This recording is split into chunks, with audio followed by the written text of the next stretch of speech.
Mūsų komanda gerai atrodo LKL, visos pergalės pagal nemažai statistinių grafų esame pirmi, tačiau sunkiai sekasi Čempionų lygoje. Kaip jūsų nuomonė dabar atrodo komanda, kokia sezono fazėje esame? Esame augimo fazėje, nieko naujo nepasakysiu.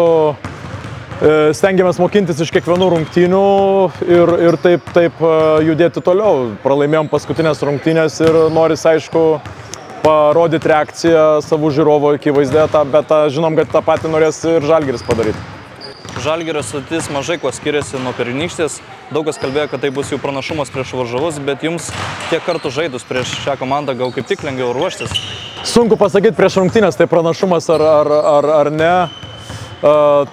Mums atrodo, kad gal varžom atrodo, kad tai pranašumas tęstinumas, mums atrodo, kad pranašumas, nes mes juos pažįstam, bet į tuos klausimus atsakys tik tai rungtynės. Rytas kol kas demonstruoja puikų puolimą, o Žalgirio gynyba kol kas šaubavo. Apie tai kalbėjo ir Kazys Masytis. Kas visgi lems rungtynių baigtį? Manau, kad ir labiau norėtųsi kalbėti apie mūsų pačių žaidimą ir manau, kad mes patys gynyboje dar neblizgam.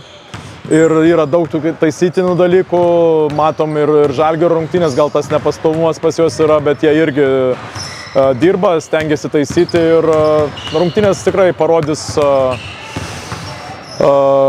tas visas korekcijas, ką padaro tiek varžovai, tiek mes. Tai mums labai tikrai įdomios rungtynės ir jos bus įdomios visiems. Komandai tai bus pirmosios rungtynės SG arenoje, bilietai jau iššluoti, kai kurie žmonės kalba, kad tai yra lyg neutrali arena mums, o ne Ryto namai, kaip kalbame apie Jeep areną. Ką atsakytumėte į tai ir kokią žinutę mes siūstumėte fanams? Nežinau, tokios ir žinom, kad atvažiuos ir Žalgirio fanai, žinom, kad ir mūsų fanų bus daug, žinome, kad ir neutralių bus, kurie krepšinį mėgsta, tai noriu paraginti tuos neutralius fanus ir tuos, kurie mus palaiko, įrodyti, kad mes galim patriukšmauti ne tik Jeep arenui, ne tik varžovų kažkur išvykose, balkonuose, bet ir čia, savo arenoje, savo naujuose namuose, kur mes žaisim pagrindinės rungtynės.